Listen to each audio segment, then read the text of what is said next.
Welcome, everyone, to the Elite Athletes Recruiting Podcast, video podcast. Today with me, I have Coach Redrick Jones. Awesome guy. I'm really excited to be talking to him. Got a really unique background and also is dealing with student athletes, or football specifically, who are now getting prepared to play the spring season, something we've never had, unprecedented here. So, Coach, I appreciate you being with us today. Thanks for joining us. Oh, thank you, Mike. Thanks for having me. Glad to have you. Tell us a little bit about your background. The focus of this podcast is coaching, but tell us a little bit about your background and then how that got you into coaching. It's kind of a unique story, but, just like anybody else, played 3 sports in high school out of a small town out of Florida named Bunnell, Florida. Many people may know Palm Coast, Florida. It's actually in between my home city. It's actually between Jacksonville and Daytona Beach. I left high school, graduated in 1998. Actually got an opportunity, was highly recruited in 3 sports, basketball, baseball, and football. Chose to go play football because they paid the most money, to be honest. Right. They paid the most money. Let's be honest. Yeah, and coming from the situation I was coming from, my mother and father financially wasn't able to say, hey, we can foot the bill for you to go wherever you want to go. So I went to Tusculum College, now known as Tusculum University in Greenville, Tennessee. I went there on a 5-year scholarship, majored in there while I was there in sports management, business, with a concentration in finance. And then I also received a minor in psychology. Played 4 years there. I started off as a quarterback. My redshirt sophomore year, we got a new offensive coordinator that came in and he moved me to receiver. Quick story about that was he came in, I was lifting weights with the DBs. He watched me, we kind of had a conversation, and he was like, hey, let's go outside and throw the ball. Hey, that's fine. So I went out, threw a couple of balls for him. And he's like, hey, I'm going to throw you the ball. Let me see how you catch. And I caught the ball for him, and he walked up to me and said, let me introduce myself to you. He said, my name is Dieter Brock, and I'm the new offensive coordinator. I'm like, nice to meet you, coach. I can't wait to get into the new program. Right. He said, yeah, for me, you're going to play receiver. I said, nah, coach, Coach the bus brought me to play quarterback. He said, son, if you want to play and get on the field for me, you'll play receiver. Hey, I'm a receiver now. I'm a receiver. So I learned the position and got the opportunity to play arena football, Arena 2, worked out for a bunch of Arena 1 teams, NFL teams, and kind of went from there, met my wife, had kids, and stopped playing the game about 26, 27. I stopped playing football altogether. I had to make some hard decisions, and that was what was more important, to continue to chase the dream of making it to the league, or be a dad. And I chose to be a father. I think, and the reason why I say that is because my father was not necessarily absent, but he was doing a lot of working because he was young when they had me. So I know the impact of what that had on my life and how I was, and I didn't want the cycle to continue. So after I had my kid, I was like, I played 1 more year and then I just walked away from the game. Been married for 17 years now. Congrats. And now stationed in Fort Bragg, North Carolina. Well, Fayetteville, North Carolina, where Fort Bragg is at. My wife has served for 12 years, and I'm a school counselor and now high school football coach at Westover High School. So how did you get into coaching? So from counselor to coaching, was that hand in hand? Was it like, hey, we got a guy who is at an elite level, played at elite level, we better make him a coach? Or so that's a funny story. I have a lot of stories about my life. It's crazy. It's a lot of funny stories. And so I didn't get into coaching till late. I'm 40. A lot of people don't believe it, but yeah, I am 40. I got into coaching so late in my life. And the reason being was I stopped playing the game so early. I still had the drive and the passion to want to play and know that I could play. Right. So I felt like I made a conscious decision of saying, I can't coach anyone's kid or anybody knowing that I still can go play. So I chose not to get into coaching. I chose not to have anything to do with coaching. My son actually got me into coaching. He wanted to play football, something I tried to really. And some parents would say I push my kid to play. I try to shy my kid away from playing football. And the reason being is because I knew one, um, the toll that it takes on your body. I knew the commitment level that it takes to meet the expectation that you may have set for yourself. Hmm. I just knew everything that it took to be the best. So I was like, hey man, let's try golf. Let's try golf. Let's try basketball. Let's try baseball. Let's try something else. Right. But he fell in love with the sport of football, and so I started coaching his little league team while we were in Georgia. Like I said, we're military background, so if you know anything about the military, they move you every 2 years. So we started there, and he played a little flag football, and then he decided to play tackle. And so here he is at 7 years old and want to play tackle football. I just want to be a father like anybody else, just want to sit back and watch and have Right. fun. One of the coaches recognized me and was like, man, I know you played down here, this, that, and the third. He was like, how about you help us out? And I'm Hmm. like, man, I really don't want to coach my kid. I just want to be a parent. But they convinced me. So I ended up started coaching. Um, we moved again after that season to Fort Jackson for 6 months, and then we came to Fort Bragg. And when we got to Fort Bragg, my wife got deployed. My son actually didn't play. He chose not to play football after the first year of tackle. He was like, I don't want to do this anymore. And he was like, and I don't know if he just didn't like it. In my opinion, it was his first year playing contact sport. And if you know anything about contact sports, um, kids just have to grow into it. Right. Either they're gonna like it and love it, or they're gonna hate it. Right.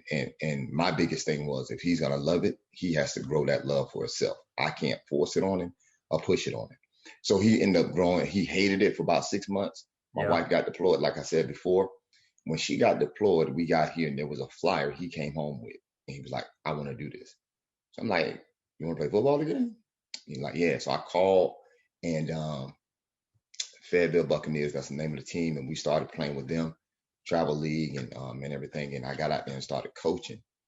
It just so happened my second, well, I say second season with them, there was a gentleman, uh, actually was a coach at a high school, local high school here, and I was coaching his son.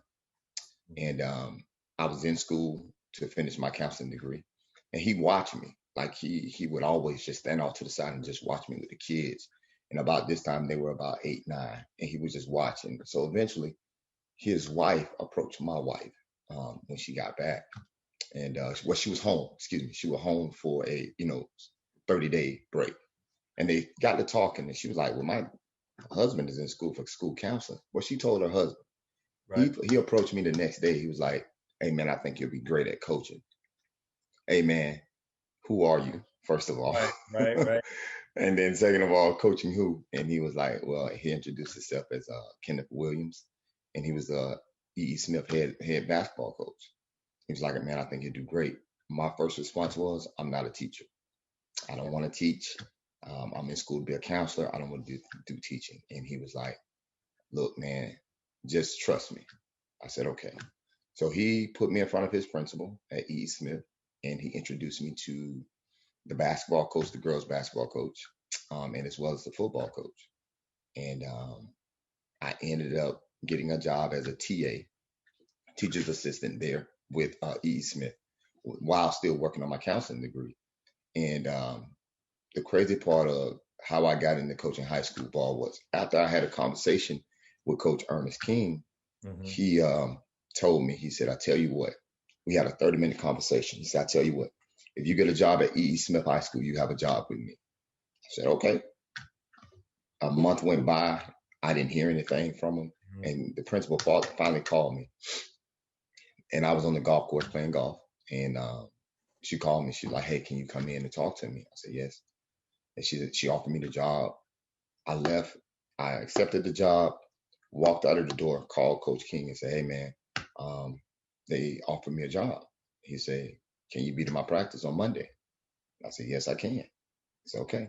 So in 2014, I started coaching high school football with E. Smith. And I got an opportunity to also coach girls JV basketball and girls varsity basketball that same year. Hmm. And I've just been with Coach King ever since 2014 and been to 3 different schools with him. Have had a great ride, and we still going right now as we speak. 11. Wow. I think that's interesting because we talk about everybody that I've talked to who are coaches for this Hmm. podcast, Hmm. they obviously are ex-athletes. So common denominators, ex-athletes, parents, but they never had any intentions to be a coach. No, I did not. They I have. did not. And I think what's interesting about that, and from a counselor perspective, social, um, social psychology, which is my background too, and I think you Hmm. remember that. Like we talked about college before, but um, I think um, people are drawn to people like that. It's Agree. something that whether it's not, I don't want to say like a Pied Piper, but it's those kinds of things, right? It's Hmm. um, there's something about that person, and that's knowledge, experience, wisdom, whatever you want to call it, and that's what you end up getting sucked into it. Oh But yeah. Oh I yeah. don't think I mean, the coaches that I've talked to, we've talked a lot about daddy ball, and there's parents who want to become coaches in order to protect their kids, and then there's coaches who come into coaching because they have a love and a passion for the game and a knowledge and, let's say, a desire to help kids reach their fullest potential, and that becomes magnetic. Oh yeah. I agree. I agree. I think a lot of and the crazy part was when I was coaching my son in the in the AAU in the youth football, you run across that so much because when parents find out, or your kid plays on the team, um, they really start watching Right. how you treat their kid compared to your kid, your own son, and I had to deal with that at some time, like a lot of people, because he ended up being a quarterback, and he's currently still a quarterback, and he played quarterback for us, and a lot of, well, your kid's only playing quarterback because you're the coach. No, it's an open competition. However it happens, it happens. Mhm. Um, what I took from coaching, as far as my kid when he was younger, was I took a lot of the things that I was learning in high school ball and brought it down Right. to my youth program. And I used to tell the kids all the time, if you can play for me right now at 10, 11, 12 years old, you're going to be able to play for anybody. They didn't understand that. Now that these kids are now all in high school, I have a lot of kids that I coached when they were young that are now in high school that are big time players right now in the state of North Carolina. And they always call, they see me. It's so funny because they go to different schools and I have to coach against them. And when they see me, they always hug, Coach, I love you. What you taught me at that early age, Yeah.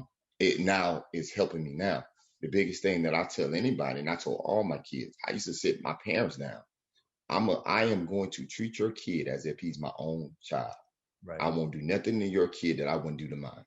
Right. Um, and I was, and everybody started realizing that once they saw how tough I was on my own kid, Right. that there was no favoritism. You get it just like everybody else get it. You mess up, we gonna get it right. Right. So the biggest thing was a lot of parents stop that, because you have to go through that period of he's playing daddy ball, he's playing daddy ball, and I had to go through, like I said, I had to go through that period. I had some coaches that was with me that their kid played on the team, and like I told one parent, if you feel like it's that easy, come do it, come do it for a day, Right. Right. come coach for a day and try to show me and do it and show me that you cannot give your kid special attention. Right. And if you can do it better than me, hey man, you can have it. I'll be your assistant. And when that parent realized, like, you know what, he's not showing his kid any Mhm. special attention. He's just coaching because he has a love and a passion for the game. Right. And I've been fortunate enough to coach some very good kids. Um, and I've been fortunate enough to coach, kids that weren't so good, but make them better um, in the game of football. But as a coach, for me personally, I don't strive on making great football players. I strive on making great young men. Hmm. I have a very, we have a saying at the school, and I carry it and I believe in it.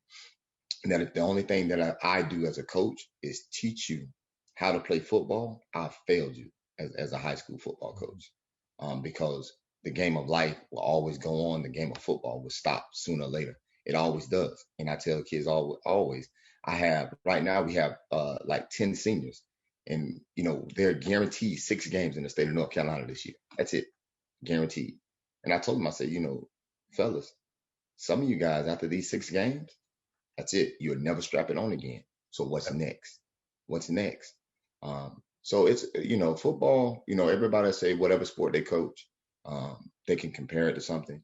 But I feel like football is the closest thing to real life, simply because you go through the ups and the downs, bad plays, good plays, the highs and lows. And you have to make decisions like, what am I going to do? Am I going to get up, brush myself off and keep going? Or am I just going to lay here and just say, hey, I give up. I don't want to do this anymore. Right. And I give guys that same analogy all the time. You're going to become someone's husband.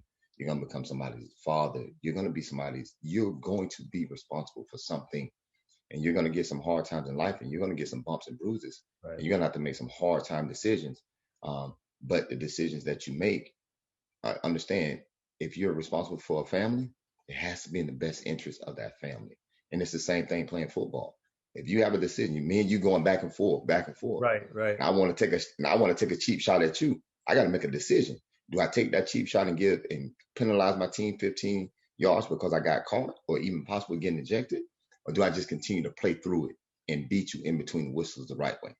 Right. Those are the choices. So, we always have to find a way to bring that realization, in my opinion, from the game to real life, so the kids can also understand it, why they're playing the game. Right. Right. I think you're absolutely right. I want to go circle back to what you were talking about with Mm-hmm. parenting your kid or coaching your kid as a parent in daddy ball. And I think that there's a big indicator on, because you pointed out, and I've had 2 other people point it out, and I'm like this as well. Usually a coach that doesn't want to be a daddy ball coach, they are harder on their kid than any other kid. And I think you highlighted that with the way you did, Josh.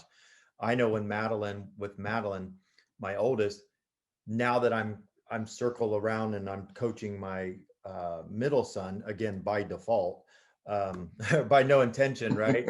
I thought I was done softball, 10 years, 12 years, I'm out. I'm gonna do the recruiting thing and not have to spend 4 nights a week at a field. But Madeline tells Michael, when Michael complains, Dad's hard on me, Dad's this, and she said, that's welcome to having Dad as your coach.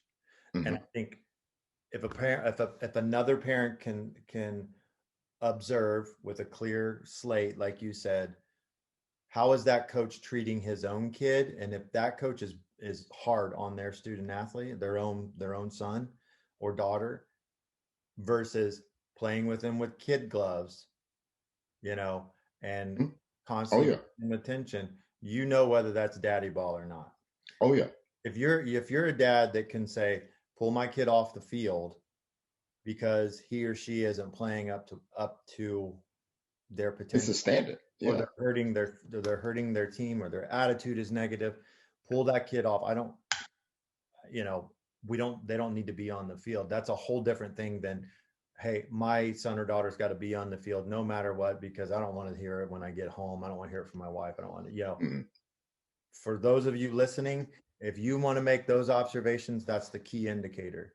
If that is hard on their kid, okay, and they're legitimately hard because the kid is talented and can do it.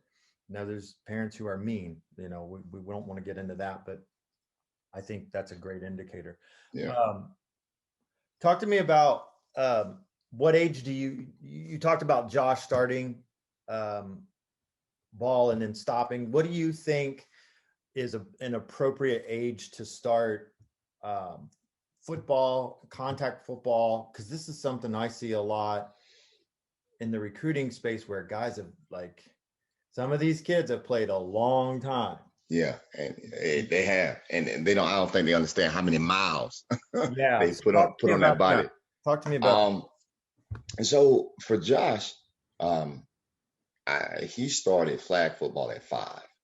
Hmm. And then I was more with let's give him another year Right. to play flag, but he was stuck on I want to try tackle. Um, because the sport of football is heading, kids are faster, stronger, um, Right. and wanting to hit at an early age. Um, in my opinion, um, if we could hold kids off to about that 10 age, some want to hit earlier, and I get it. My kids started hitting early, but because the body is still growing and it's still trying to get used to things, um, kids develop faster than other kids. Right. Um, the kids are now so much stronger. So you take an 8-year old, Oh and yeah. because he may be a little bit more developed than the other 8-year old, I get that. I understand that everybody's body Right. changes faster, Right. but the speed and velocity of how these kids are coming and hitting now, Right. um, can take a toll on a kid's body. Um, like you said, some kids have been hitting since they were 5, because in some states they start at 5. Some states starts at 6. Different states starts at different times. Um, but I feel like if you start a kid too early, Hmm. you will turn around and have that kid hate that game because Absolutely. mentally, not just physically, but mentally, that child may not be ready for it.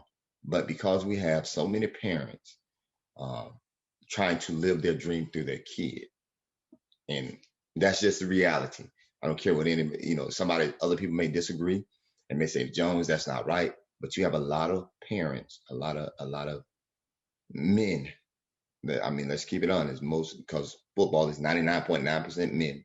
Right. Um, we have a lot of men that because hey, I did this when I was younger, but I didn't make it. But here's my offspring, and he can do it. Right. It doesn't work like that. It doesn't work like that because you were good. That don't necessarily mean your kid's gonna be good. Right. You know what I mean? Um, so I feel like we should have somewhere like, hey, let's not rush these kids into getting hitting so fast. Um, let's have that period. I say 10 because now you get a kid, allow them to work themselves up. You know what I mean? Even if you just want to get them training and to specialize and even try other sports. Let's not forget that, try different things.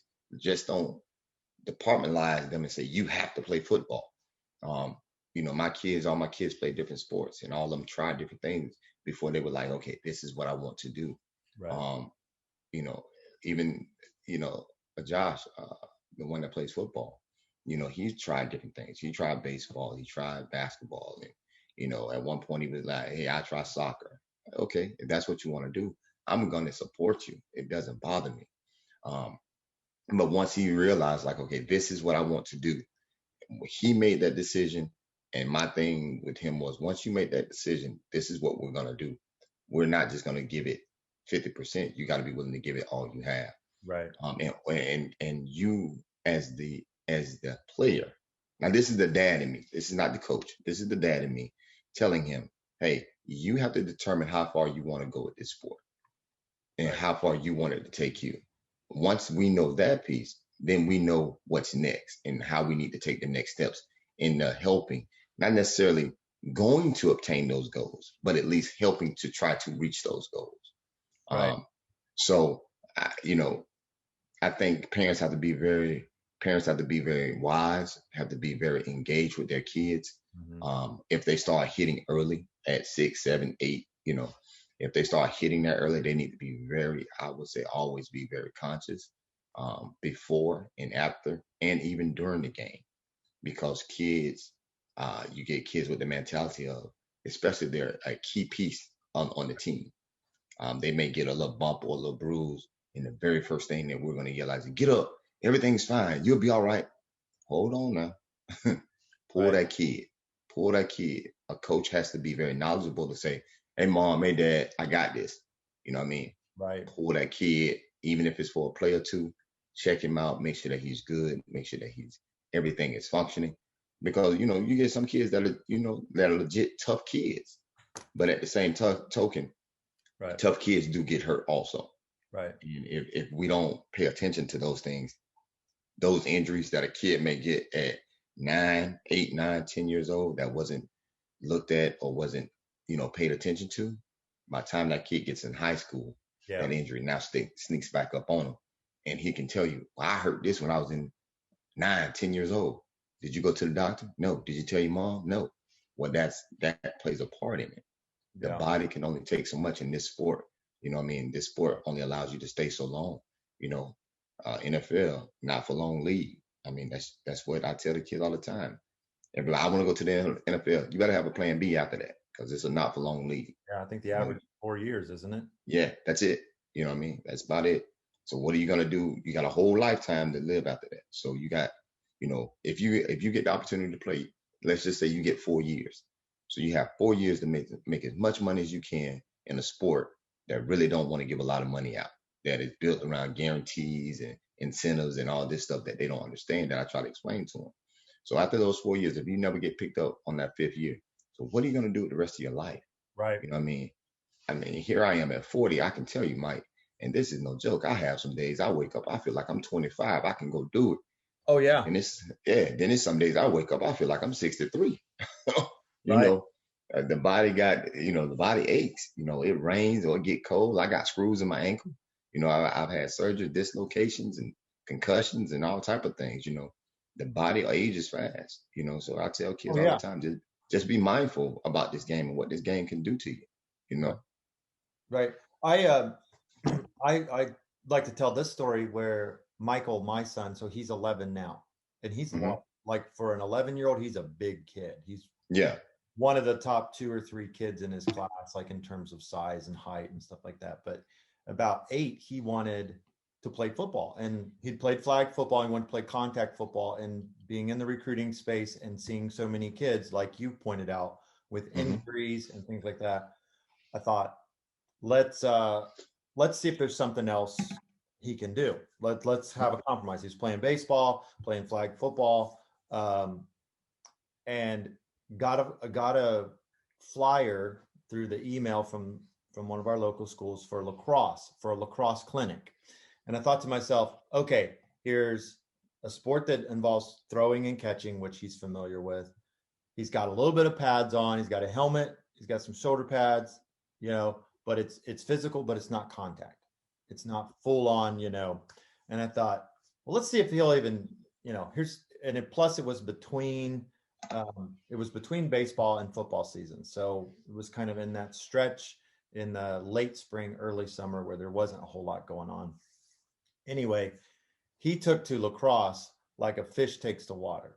But he loved the idea because here he was, 8 years old. He got to put pads on. He's not buff like pads, football Right. pads, but it was he begged, Dad, I want to play football. I want to play football. I want to play tackle football.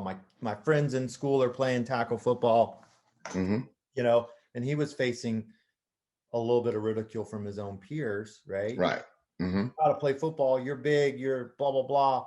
And here's a kid saying, my daddy won't let me play football. And like your dad's a coach and your Yeah. dad's a coach and a recruiter and all this, and you're not allowed to play football. Why is that? But we got him involved in lacrosse for those reasons, because I'm like, hey, he can wear pads, he can be a little physical, get the contact, and let's see how he likes it. And he loves it, and he is Hmm. a very good lacrosse player. He now does play tackle football, and he actually had his first year of tackle football this past fall at 11. So Good. and he loves it. He played linebacker, defensive end. I mean, a kid's Hmm. 5'1", 5'2", and 115 pounds. I mean, for a Right. fifth grader, that's a big fifth grader. That's a big kid. That's a big Uh, kid. and he played tight end and tackle on offense. Hmm. Uh, Loves the game. And he's getting, but I also want to talk to you about that. Like, we've both been parents who have watched our kids get hurt. Oh yeah. Michael's had, even in lacrosse, he's taken shots, and actually one last year during a game, ran into a kid, hit his head, and had a mild concussion. Hmm. Um, parents need to learn, or parents need to caution and put in perspective um, the injury versus forcing that kid to get back on the field. Yeah. It's Hmm. just a game. Sometimes one game, and I always tell a lot of families, look, let's sacrifice him. Let's not sacrifice one game. Let's not sacrifice the season for one game. One game. Yep. So true. So You true. know, your kid ain't that important. Hmm. My kid ain't that important. You know Hmm. what I mean? Like if the team goes without Josh, they're probably it may be ugly. It may not be the most beautiful thing, but they're going to get through it. Yeah. And you know, if you called me and said, "Hey, coach, I got this issue with Josh. I really want him to play. I'm afraid it's going to affect his recruiting, blah, blah, blah." I'd say, Redrick, here's what you need to do, coach. Set the boy down, let him get healed. Agree? That's a yeah, and that's a hard thing to do. That's a hard line and hard topic to deal with, especially with the kid themselves. Mm-hmm. If that athlete is born and bred it and has played through a lot of injuries and has always known, hey man, there was a coach that always told me, hey, there's a difference between being hurt and being injured. You know what I mean? So which one are you? Are you hurt or are you injured? And they, so if a kid hears that, the first thing they think about is, well, if I'm hurt, it just hurts a little bit. I can put a little ice on it, go play. If I'm injured, I can't do anything. But as long as I can walk, I'm just hurt. Right. And so you deal with these kids at a young age, and if they have that the family support system that's pushing, we play through everything. When they get in high school, that's the same mentality that they keep, Yeah. especially if you have teammates and you have coaches um, that push, hey, we can play through this. I'm fortunate enough to be with a coaching staff that we recognize uh, injuries, we Mm-hmm. recognize when a kid's hurt, and we take into consideration, yeah, it may hurt us this game, but we're not willing to sacrifice a kid's, especially if a kid has the opportunity and the ability to Right. go up to the next level and play. Right. We're not gonna sacrifice this kid's potential and what could take place in the future for one game. Is it gonna hurt us? Yeah. Are we? Is there an opportunity or a chance that we may lose? Yes. Right. But even with the kid on the field, there's still a chance that we may lose. Um, One of the coaches always says, there's no kid out here at 50% that's better than a kid at 100%. That's 100%. just a saying that he has, and it's true. Yeah, you may be the most talented kid on the field, but you at 50 may not be as good as this kid right here at 100. He may not be God gifted as you are, but he can get the job done and still help us get through it. So instead of winning by 20, we may only win by 10. But we played with a healthy kid, and you had an opportunity to heal Yeah. and get better. And now the stretch for the long haul is greater for us because we have allowed you to heal, giving your body time to get where it needs to be. And in the same token, we found a piece of the puzzle that says, hey, you know what? If this kid needs a blow, we can trust this kid to at least go in and give us a series or Right. even a couple plays so he can get, little Johnny over here can get himself together. So it's a give take type Right. mentality. Yeah. Um, and we and I stress as parents, and even as coaches, be very mindful, be very connected with your kids. Have that open communication where they're not afraid to tell you, hey coach, hey mom, hey dad, I am hurting. It hurts. um, I've been in this situation. I've had a kid that wrestled, that chose to be a wrestler and got slammed, got put down on his head pretty hard. Mm-hmm. And as a parent, it's like, whoa, you know what I mean? But as a coach, I'm sitting there watching the coach and I'm watching him, and I'm like, okay, what are we gonna do? What do we want to do? And I didn't go over. I stayed off the mat. I stayed off to the side. I was a parent and watched. And he looked at me, and we kind of looked at each other, and he gave me the look like, think so. And the coach looked at me like, what you think? Like, what do you think? And I looked at him because I don't have to get on that mat, but I'm going to make the best decision in your for your health if you make the wrong one. And he looked at me, and my son looked at me. He kind of shook his head like, nah, mm-mm. I looked at the coach, nah, I'm pulling. You know what I mean? Because he made that conscious decision. Right. I'm not there. I can't do this. And it wasn't, and like I told him, after he pulled and we talked and I walked away, I said, look, man, don't allow your teammates to make you feel any kind of way, because at the end of the day, you have to go home and still be a kid. You have to be healthy. Right. And I don't want you with headaches. Like, concussions are real. Trust me, I've had a couple. Yeah. They real, and they don't feel good. So you made the right decision. I've had, my kid that plays football. He's went through injuries, and it was hard. It's hard because when you see athletes put so much into their sport and what they love to do, it's tough. And like I said, I've been through it. My son that plays football, he trained, and he was at a camp, at Wake Forest camp, and he was getting ready to run a 40, and he chipped a piece of his bone off his hip flexor, his growth plate. He chipped the bone just running, and it set him out for the whole summer to prepare for his freshman year in high school football. Right. And that was the hardest thing, because now, we're trying to prepare a kid that's gonna play, varsity football as a true freshman, and not be able to lift, not be able to train, not be able to work out, throw the football, just had to sit there and literally try to do it all mentally and learn the speed of the game of football, coming from 8th grade to 9th grade. And we're telling you, we're going to start you as a true freshman against kids that are 16, 17, 18, and some that may be turning 19 years old. Right. And you're not going to have a summer to get ready for it. Here it is. Good luck. Imagine the mental aspect that this kid, and I had to go through it with him as his father and as his coach, but we had to be careful, and we had to sit him down, because not only did the doctors say, hey, this is what you have to do, but his body told him, you can't run. So Right. I think as parents and as coaches, just always be in tune with the student athlete, always. Right. Right. Talk to me about when we started this podcast, you guys are getting scrimmaging, spring football. COVID in North Carolina canceled your fall season, or postponed your season to spring. Yep. Let's talk about how crazy is that? Like, what is that like? How are your kids responding? And like, what observations have you seen? And this may be from a counselor's standpoint too.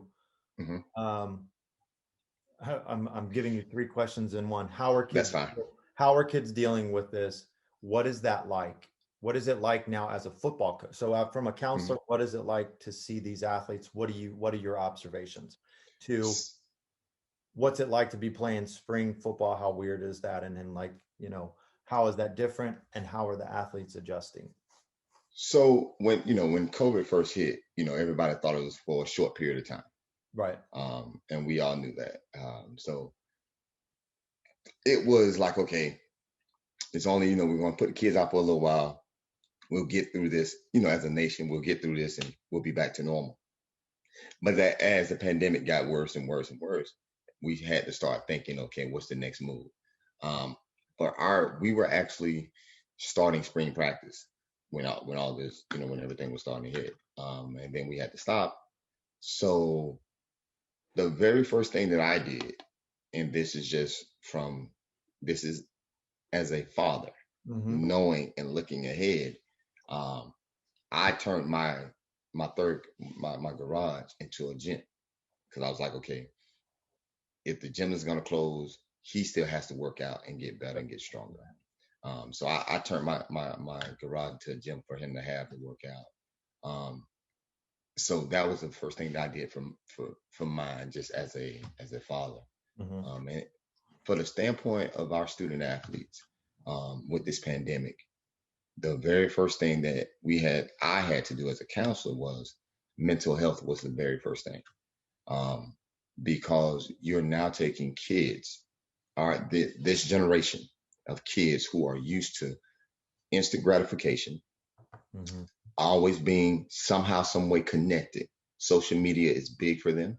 Always being in communication with one another. Now, physically, with the physical contact, being able to see, not just through social media, but see and touch and feel, and Right. they're big on that, and they need that. And just like most adults, like we do too, but we can say, hey man, I can sit at home and be okay. Well, a 15, 16-year-old can't say that because they're used to being on the go. Let's go, let's go. We're old. We don't like. Yeah, I don't like people. I'm okay. yeah, yeah. Like, but see, for me, I still have that in me, like, because I'm a coach and I'm like, my Right. Right. body's built on go, go, go, go. Right. So I had to learn that piece as well. Um, the first thing that we did was, as coaches, my head coach and I, we work hand in hand, Mm. very close. He's probably one of my best friends, and we talk consistently. Our biggest thing was, the very first thing we started focusing on was, we worried about our kids' grades first, because we knew that if this thing was going to continue to go through, we didn't know how North Carolina was going to rule and say, okay, how are they going to be academically eligible? How are they going to look at their eligibility? What do we need to do? So Right. we stay on top of our kids' grades, because we tell our kids all the time, you're students before you're an athlete. So we stayed on top of that. We stayed in constant contact with our kids through Zoom calls like this. The school provides what we have, WebEx, which is another source of being able to connect with kids.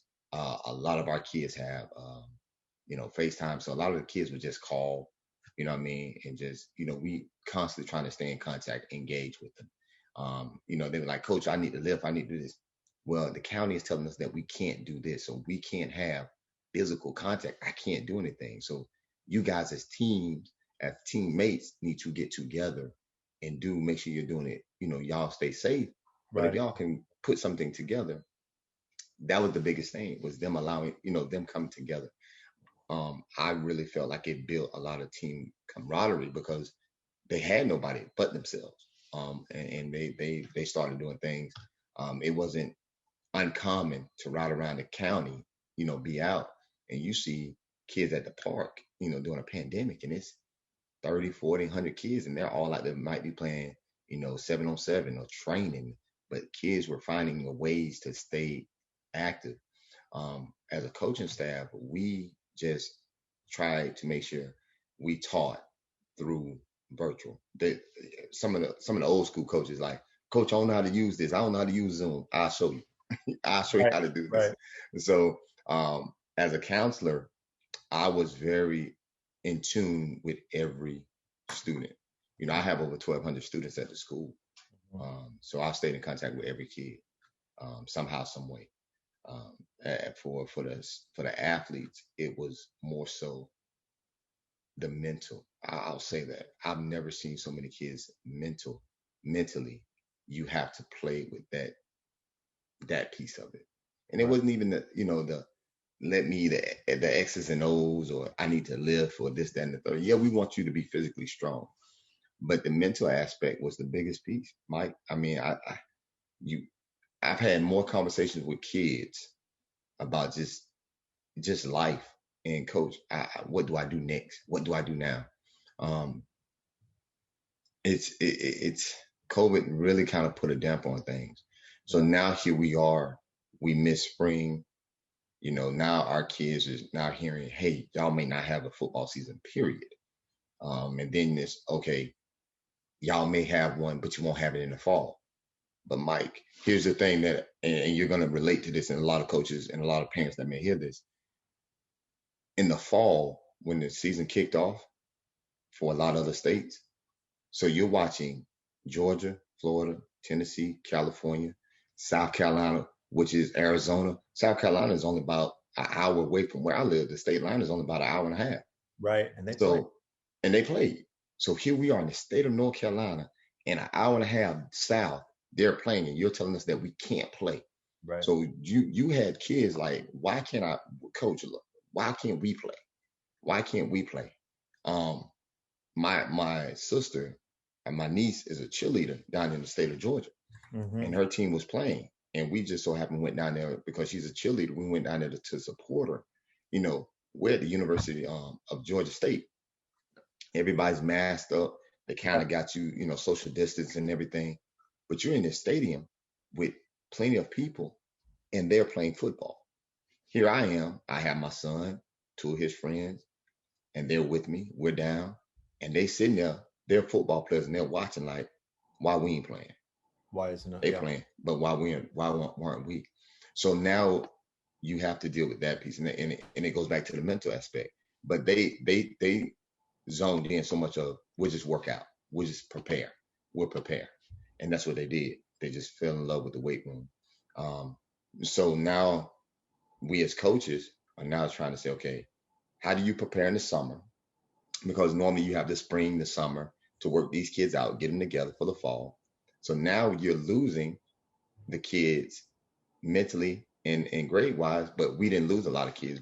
I think we lost maybe I don't want to give you a number because I don't want to be wrong, but we Yeah. didn't lose many kids because of academics. A lot of our kids stayed on top, um, and our county didn't change the policy at all. What they did was coming into the fall, they basically said everybody's eligible to play ball. Everybody, you're good. But then they turned around and said when they moved everything from the fall to the spring, they kept in place our attendance policy and our 2.0 policy. And so with us here in North Carolina and Cumberland County, the previous semester before your season starts, you have to have a 2.0 or better. And then you can't miss so many days. Our county kept that in place because what they felt was we prepared our kids and we gave them everything that they needed to get their education, that we're not going to change our policy just for them to play sports. Right. They know they had to log on. They know they had to be this. They know they had to do this. If they didn't do it, oh well, that's not our problem. And I agree with it. You know what I mean? Because so many kids passed and when the pandemic first hit, and then the county and the nation kind of gave a lot of leeway because we didn't know what was going on. You know what I mean? We Hmm. didn't have time to prepare and get kids laptops, hotspots, and all that. So we kind of like very lenient on kids. Right. But over the summer, we prepared. We gave kids laptops. I mean, I was at the school with a mask on, making sure handing out laptops, hotspots, make sure that hey, when the Right. school system hit in fall, we're going to be all remote. You need to make sure you have this, that, and the third. So Right. all summer, that's all I did. So our they didn't remove the restrictions. So now here we are in the spring, and like I was telling you earlier, this is football is normally over, you know, Right. December. So a lot of kids are preparing to go to camps now. Yeah. So out of all these other states that have already played, camp season, you have the, Elite 11, you have, VTO camps, you have quarterback university. My son's a quarterback, so that's why I kind of know all these camps off the top of my head. Right. You have people reaching out saying, hey, we've inviting your kid to this. Well, he can't come. Right. Why? Well, we in the state of North Carolina, we just starting to play ball. You know what I mean? We can't come. And so does it hurt? Yeah, yay, nay. You know what I mean? Hmm. What it does for the coaches, I say this for us as a coaching staff and any coaching that's getting ready to play in the spring, it's what we've told our kids is, and what we told our coaching staff as a coaching staff, we've said, hey, let's use these 6 games as spring and let's do the best that we can because we haven't had a lot of time to prepare them. We've only really had like maybe a month to prepare them for this spring season. Hmm. But let's use this to launch us into next season. But let's work hard, and our kids have bought in, and that's what they're doing. Yeah. Um, it just hurts a lot of. I'm not gonna say it's hurting a lot of kids recruiting. We'll just have to jump on it late, but you know, we'll get them. We'll get them situated. Yeah. Give me a call. I'll help them. I'll help you Anytime. help them. I know. But so Arizona, um, New Mexico doesn't play. Hmm. Nevada didn't play. California didn't play. Hmm. Arizona played.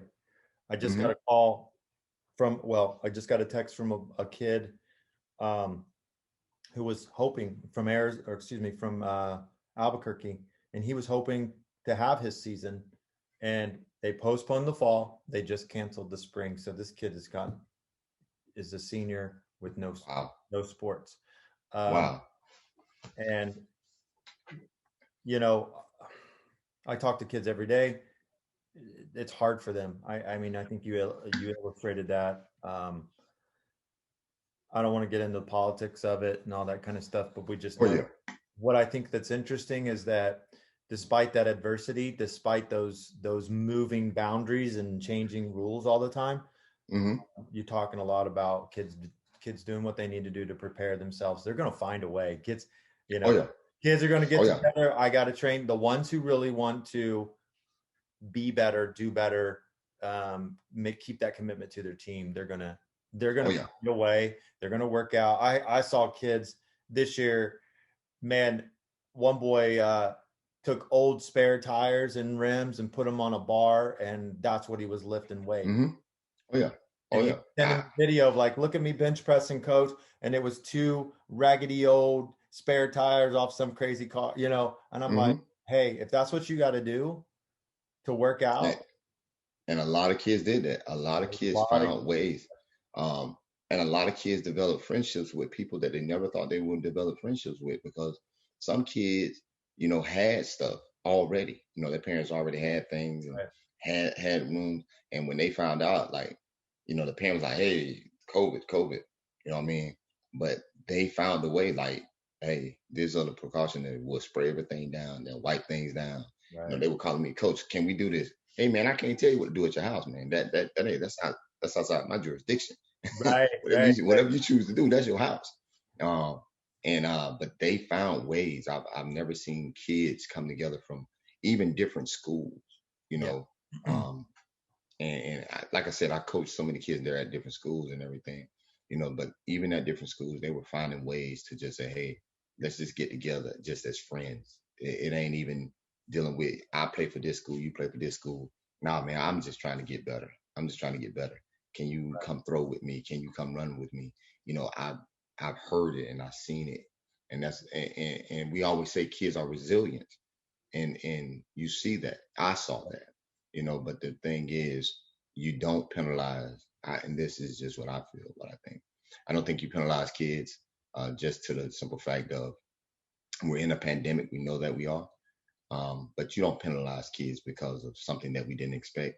We just find a way and make it right, and let's just go ahead and allow these kids to, do what they do. Because some kids, this is their way out. This is some kids' mental health, um, for an hour, 2 hours, 3 hours. You release, don't know what, yeah, you don't know what they're going through at home. But when they come on the field, or when they get on that platform of playing a sport of what they love for 2 to 3 hours, they don't have to worry about whatever is going on at home. They can just be a kid, enjoy life, and just go at it. They'll right, pick it back up once they finish. And I think that's what we as adults have to remember, that it's a game. It's a game. But for a lot of kids, it's a release. yeah. So I'm going to wrap up this podcast with you, man. It's been awesome talking with you. Hmm. If there's one thing, one topic that I didn't talk about or didn't ask you about, but wish I had, you wish I had, what would that be? Oh, you touched everything. Um, I, Everything. I I think you did. I think the biggest thing, um, I'll say this: coaching and balancing family and coaching responsibility. Hmm. Um, because it's hard. It can be hard. Like I said earlier, I've been married for 17 years. I've been in this coaching thing, as far as high school, for about 6, 7 years, but I started a little early. Um, but it's hard. It can be hard because you have to have a spouse that is really all in, that's Hmm. all in, that understands the demand, that you may not make birthdays, you may not make holidays, you may be here, and they have to be very understanding and very, um, willing to be in this profession with you. I've seen a lot of households broken up because of this profession.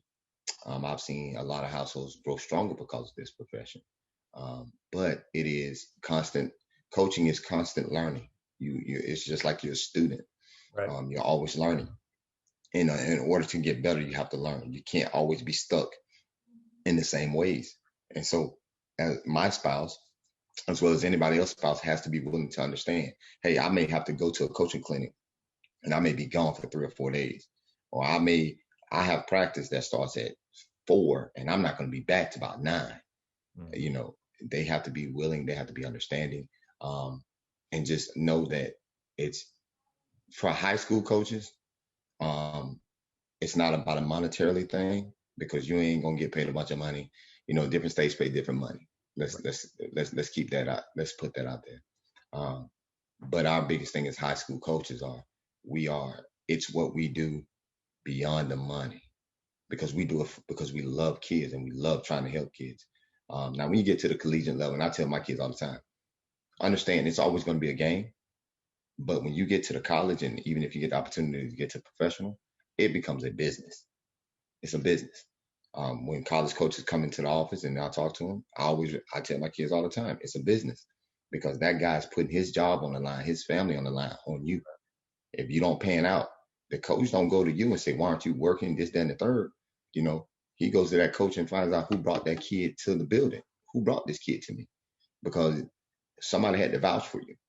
And Right. if you don't pan out, if that coach brings 3 bad apples, hey, eventually the head coach, hey man, you got to go because you that's it. If that head coach, if we ain't winning, you bring your kids in with your kids, I got to get rid of you, or the school's gonna get rid of him. You know what I mean? So I think that's the biggest thing. If anything that we had to touch on would just be the balance between coaching and family. It's difficult. It's difficult. Maybe that'll be another episode for another time, man. Hey man, Mike, I'm always willing to talk to you, man. I hope I can and will. I look forward to the next time. And you know, I definitely appreciate everything you did and have been doing for mine. Um, Hey, it's funny how people get connected, and yeah. uh, so we've been this journey now about a year, I guess now. And Mhm. Josh is like, I can't wait to see where he's going to be in another year. I mean, just with Uh, information. So yeah, I it's appreciate it. yeah, he is he's worked hard. You know what I mean? I'll say that. He's worked hard. Uh, we've been to some very good places. And a lot, like I said, a lot of coaches have seen him and put eyes on him. You know, like I just tell them, stay humble, stay hungry, stay on the grind because there's always somebody trying to knock you off. There's always somebody Right. trying to get what you got. So we're looking forward. You know, I'm looking forward to a good 6 game sophomore year, um, and we'll see what happens, man. We'll see what happens with it. It's going to be nice, man. Well, again, Oh yeah, thanks for being on the podcast. oh Uh, yeah, Mike. I'm sure Thank you. we're going to be talking soon, but Yes, sir. again, glad to have you. Yes, sir. Thank you, man. I look forward to the next time.